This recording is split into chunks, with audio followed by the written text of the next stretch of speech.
Hello students, I welcome you all for today's session on epidermal tissue system. I am Dr. N.C. Saujanya, Assistant Professor of Botany from Vivekananda Government Degree College. So before we get into the actual topic, we need to understand what is a tissue and what are tissue systems. So tissue is an aggregation of similar type of cells. That means a group of cells which are similar in structure or in function together form a tissue. Now many different tissues together constitute a tissue system. So all these different tissues perform single type of function. Okay. Now different type of tissue systems together make up the organs. Now, in plants, there are three different types of tissue systems. First one is the epidermal tissue system. All of you might have heard about the word epidermis quite a number of times. And we are given to understand that epidermis is the outermost layer of the plant body. Okay? So, epidermal tissue system consists of all such tissues which constitute the outermost layer of the plant. Now, second most important tissue system is the vascular tissue system, which is essentially concerned with the transport of water and food. That means it constitutes the xylem and the phloem. Now, other than the epidermis and the vascular tissue system, the rest of the region together form the fundamental or the ground tissue system. So, of all the systems, the largest tissue system is the fundamental or the ground tissue system. So, in today's session, let us try to understand the epidermal tissue system, which consists of three different parts, that is the epidermis, stomata and trichomes. Let us try to understand each one by one. So the first one is the epidermis. So as I have already told you, epidermis forms the outermost layer of the plant body.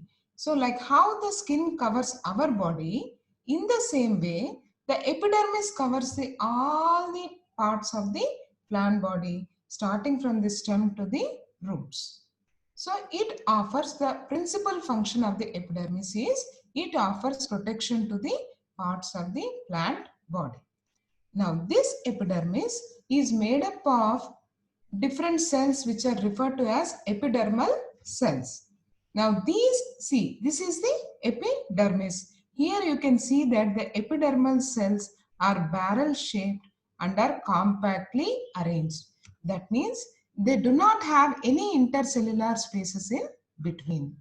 These epidermal cells are living cells, and that means they contain the protoplasm, but however they lack the chloroplast. Okay, so the barrel shaped compactly arranged cells without the chloroplast are known as the epidermal cells. Okay, now in the veins also you see that the veins are very hard to touch. The epidermal cells of the veins are known as the costal cells. Most commonly we see that the epidermis is single layered. That means it consists of only one layer of cell. So such type of epidermis is known as the uniseriate epidermis, which is very commonly found in almost all the plants.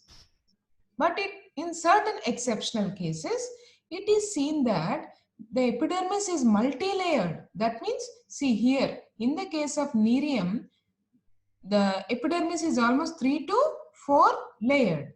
So such type of epidermis is known as the multiseriate epidermis. So we all know that Nerium is a true xerophyte and can survive very well under the water stress conditions. This is because of the presence of such type of adaptations. That means multi-layered epidermis will prevent the loss of water from the inner parts of the plant. So now we understood that epidermis consists of either single layer of cells or many layers of cells, but the cells in whatever case may be are compactly arranged and are without the chloroplast. Now, what is cuticle? You all might have heard about the cuticle also. Now, this cuticle is an extra layer that is present outside the epidermis. Okay? But remember, this cuticle is found only on the aerial parts of the plant. It is absent on the root. Okay? Now, this cuticle is made up of a special type of substance known as the cutin.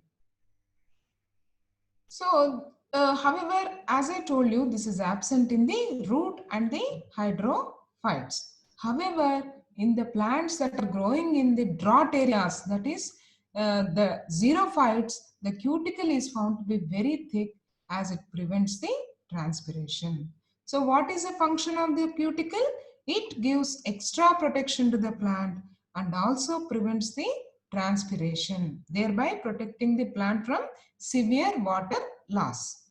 And it is found that this cutin can survive in many conditions. That means this type of chemical cannot be destroyed by any kind of insect. It is so very thick and powerful, and that is the reason why the cuticle is found even in the fossils. Okay, in certain xerophytes and in hydrophytes, it is seen that a waxy layer is found on the surface. See, this is a leaf of a lotus. Okay, we often see that when the water droplets fall on the leaf, the water droplets often gather like a single droplet. This is because of the presence of the waxy coating on the surface of the leaf. Now, such kind of adaptation will prevent the too much wetting of the leaves. Okay, so presence of cuticle and waxy layer are extra adaptations which are seen in certain plants. However, cuticle is found in almost all the plants except in very rare cases like that of the hydrophytes. Okay, so see, this is the cuticle, which is an extra layer present outside the epidermis.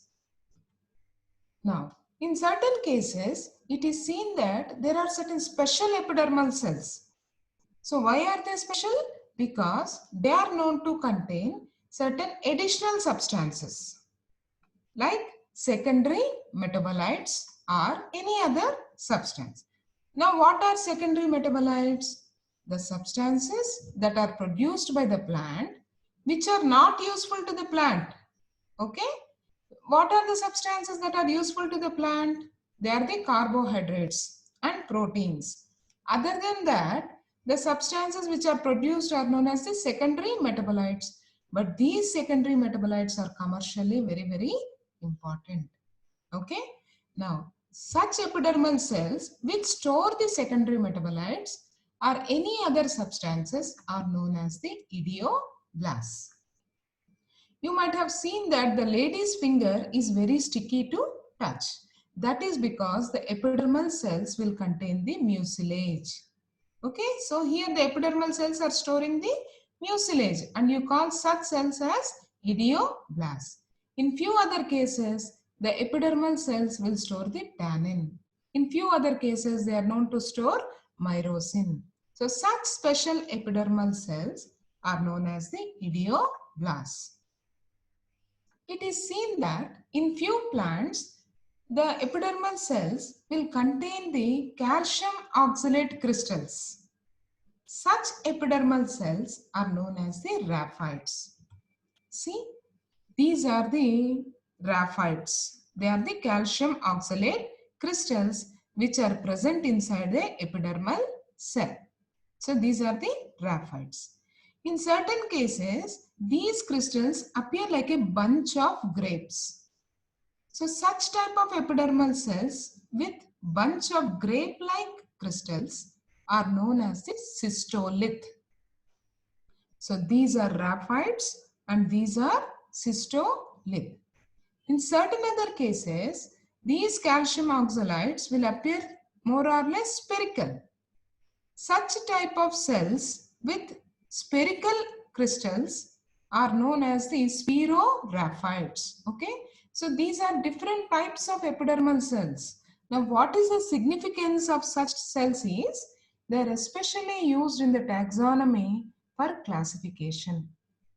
Earlier, classification mainly took into account only certain morphological features.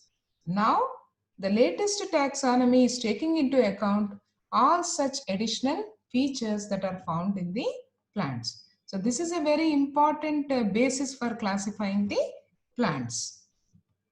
Now, in grasses, it is seen that the epidermal cells will consist of silica. Silica means sand. Okay. Now, why? What is the purpose of having silica in the epidermal cells? These grasses, if you touch them, you find that they are somewhat rough to touch.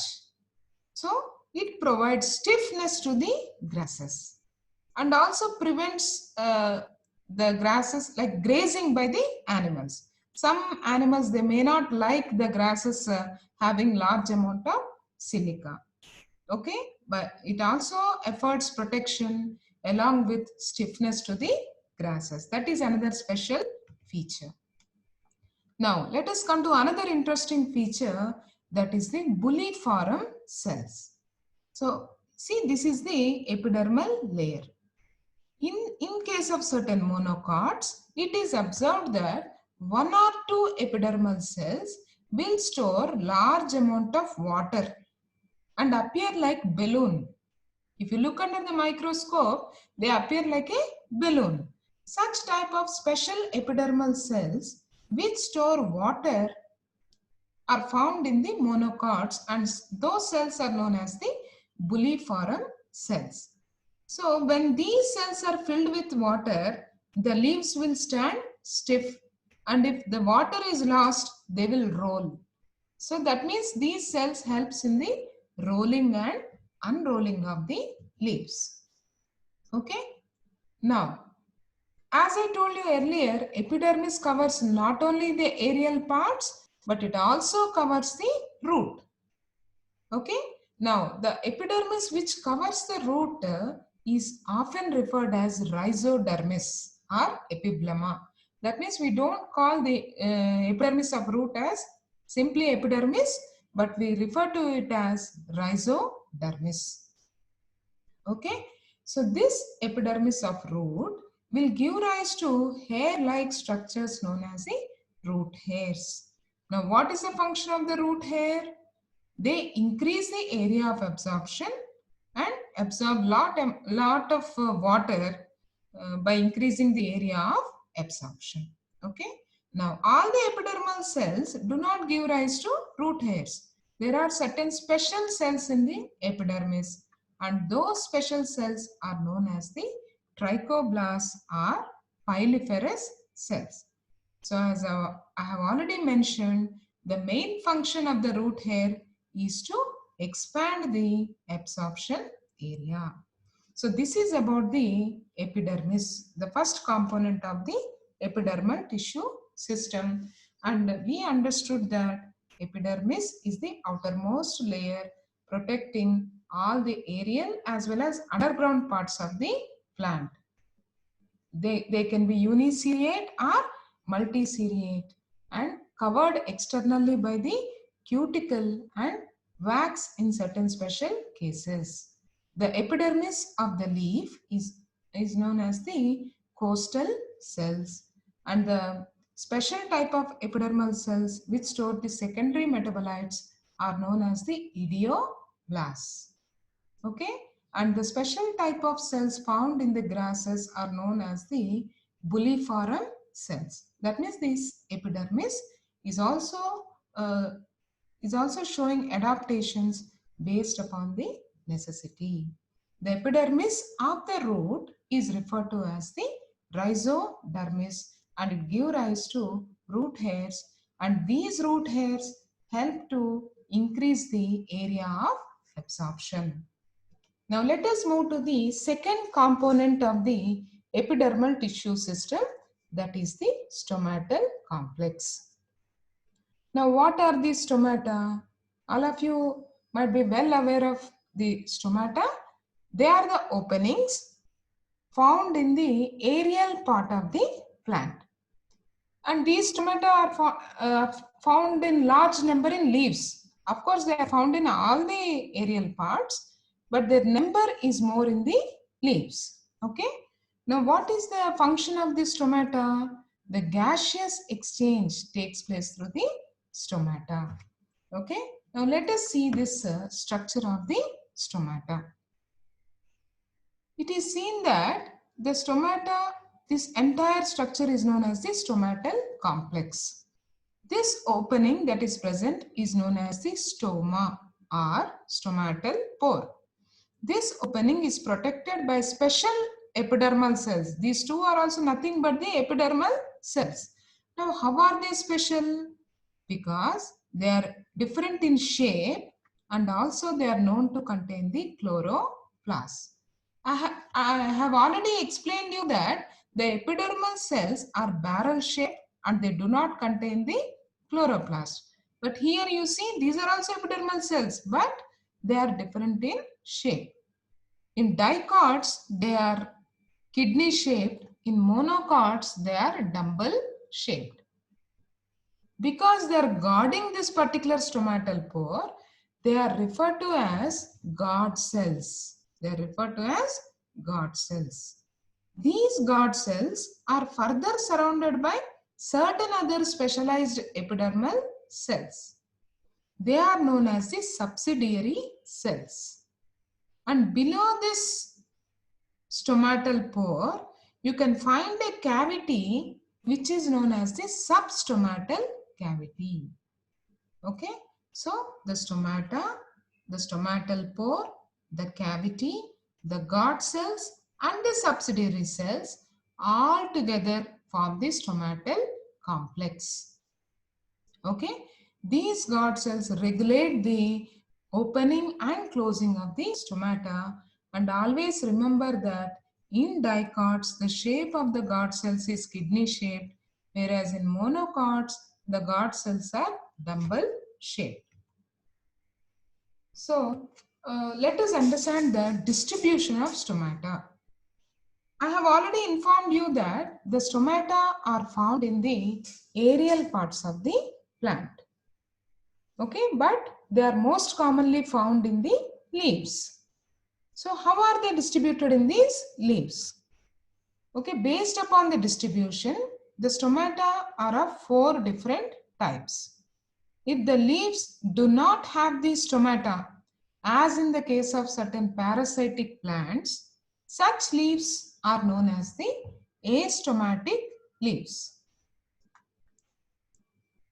And the second type is the amphistomatic leaves. Here, the stomata are found both on the upper epidermis and lower epidermis, but they are more in number on the lower epidermis. This is the most common type of stomatal distribution that we encounter. And the next one is the hypostomatic leaves. Here, the stomata are confined only to the lower epidermis. This is seen in the case of xerophytes. Here, why they are present only in the lower epidermis? So that they can reduce the amount of transpiration. In the case of hydrophytes, the stomata are present only on the upper epidermis. Okay, actually the stomata in the hydrophytes in most of the cases is non-functional.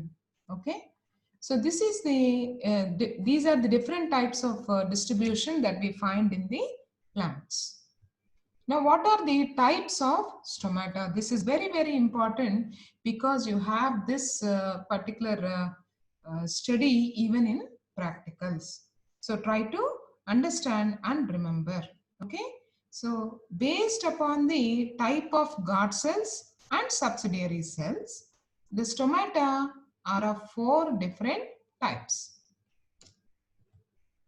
anemocytic, anisocytic, diacytic and parasitic. Now, anemocytic. In this case, what happens? There is guard cells are different surrounding the stomata, but there is no difference between the subsidiary cells and the other epidermal cells. So, such type of stomata where there is no difference between the subsidiary cells and other epidermal cells are known as the anemocytic stomata. Example is the Tridax. Okay. Now second one is the anisocytic. In anisocytic, what happens? See here the subsidiary cells are there. They are different from the other epidermal cells. But here all the three subsidiary cells are different in size. So presence of subsidiary cells which are different in size is the characteristic feature of anisocytic stomata. Okay. This is seen in the case of Malvaceae, that is hibiscus plant. Now another one is the diacytic. Here the subsidiary cells are arranged at right angles to the guard cells. See clearly you can see here the guard cells are like this while the subsidiary cells are arranged at right angles to the guard cells. So such type of arrangement is seen in the case of diacytic stomata, which is seen in Tulsi Ocimum sanctum. Another one is the parasitic stomata. Here, the subsidiary cells are arranged parallel to the guard cells. Such type of arrangement is known as the parasitic stomata, which is seen in the case of Ixora plants. So students, try to remember all the 4 different types of stomata, because this is important not only from theory point of view, but you also have the same for the practicals. So let me quickly revise. Here there is no difference between the subsidiary cells and the other epidermal cells. Here all the 3 subsidiary cells are different in size from one another. Here the subsidiary cells are arranged at right angles to the guard cells. Here the subsidiary cells are arranged parallelly to the guard cells. Okay. Now based upon the development, the stomata are of 3 different types. If the subsidiary cells and the guard cells both develop from the same mother cell, that means if both the subsidiary cell and the guard cell, if they develop from same mother cell, such type of development is known as the mesogenous. Okay. Now second one is the perigenous. Here what happens? The subsidiary cells are developed from different mother cell and guard cells are developed from different mother cell. That means mother cells are different in this particular case. Such type of development is known as the perigenous. Now a mixture of these two, that means mesogenous and perigenous mixture, you can find in the third type, that is the mesoperigenous type. Here what happens? The guard cells and one or more subsidiary cell are developed from mother cell. Remaining subsidiary cell are developed from another mother cell. So a combination of mesogenous and perigenous together form the mesoperigenous. So this is about the stomata, and while answering you should remember that you have to mention about the structure of the stomata with a pore, guard cells, subsidiary cells, substomatal cavity. You have to explain the structure and distribution also. Okay, followed by different types of stomata and also the development of the stomata. Since these stomata are present in the epidermis, they become a part of the epidermal tissue system. Now let us see another interesting aspect, that is the trichomes. Now what are these trichomes? It is seen that in many plants outside the epidermis you will find many hair-like structures. You might have seen in the case of Tridax, the sunflower or the insectivorous plants, the hairy structures are present on the surface of the plant. So these hairy structures that are present on the epidermis are known as the trichomes. These trichomes are of different shapes, and that is a reason why the structure and shape of the trichome is widely used in the classification of the plants. Okay. Now, the trichome, usually a single trichome, if you look into that, it is known to consist of two different parts. See, the part that you are seeing here is known as the foot, while the foot is embedded in the epidermis, while the part that is projected above is known as the head. So these trichomes are of different types. Now let us see each one how they are. First one is the unicellular trichome. As the name implies, here the trichomes are single celled. Okay, this is commonly seen in the angiosperms. Okay, now next one is the uniseriate trichome.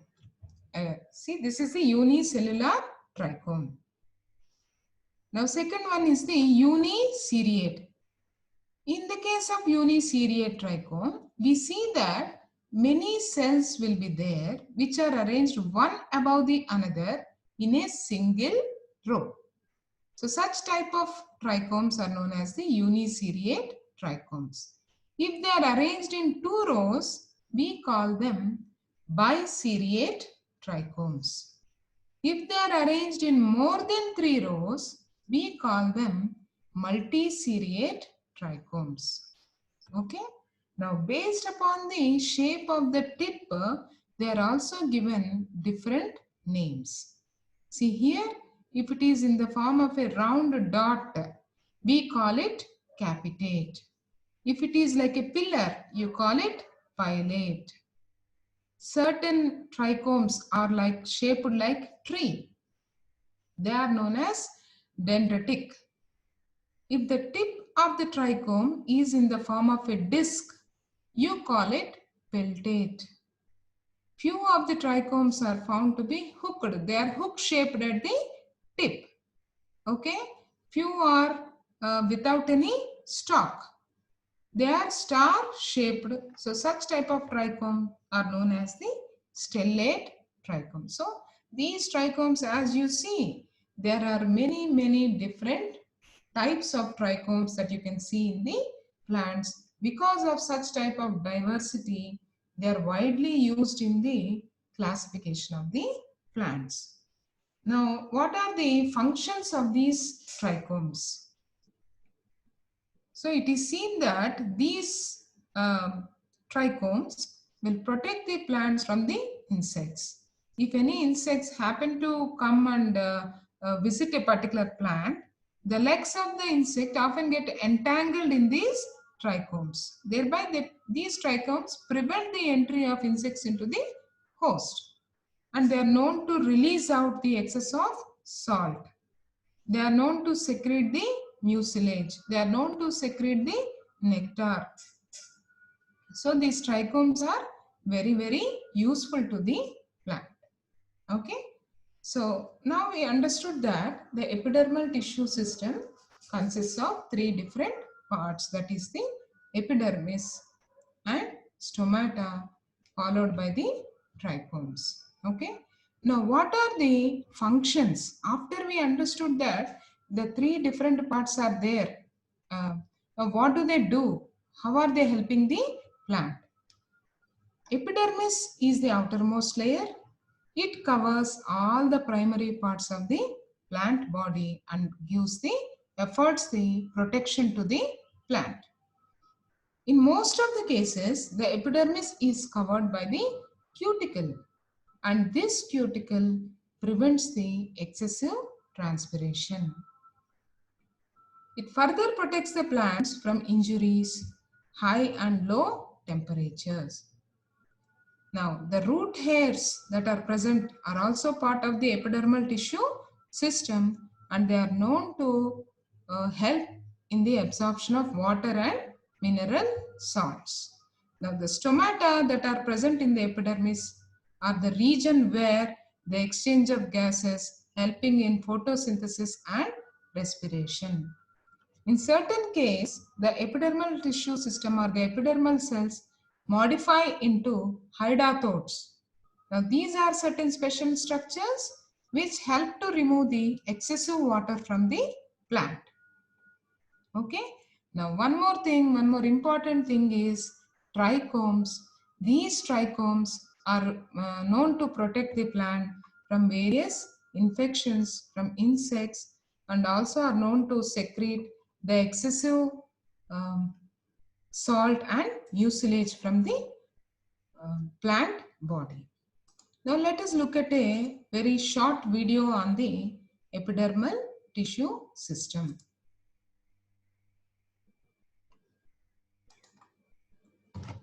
So as I have already told you, the plant body consists of three types of tissue system. The epidermal tissue system, which is present outside. Second one is the ground or the fundamental tissue system. And the third one is the vascular tissue system. Okay. Now the outermost layer is the epidermal tissue system. Now this consists of compactly arranged barrel-shaped cells. Okay. It is present on leaves, roots, stems and all parts of the plant. Epidermis covers all parts of the plants. Now, it is seen that in leaves and stem, the epidermis is surrounded by an extra layer known as the cuticle. I already informed you that cuticle is absent in the roots. Further, the epidermis is also known to consist of certain hair-like structures known as the trichomes. The epidermis is also known to consist of minute openings known as the stomata. Now, what do? They help in the exchange of gases and are surrounded by specialized epidermal cells known as the guard cells and extra cells known as the subsidiary cells, which together constitute the stomatal complex. Okay. Now, in roots, we see that the epidermis of the roots is known as the rhizodermis. See, very, very important feature, there is no cuticle. It will give rise to hair-like structures known as the root hairs, which are unicellular. That means they are made up of only single cell. Now, these root hairs will increase the area of absorption and they are known to absorb the water and minerals provided to the plant. Okay. So this is about the epidermal tissue system.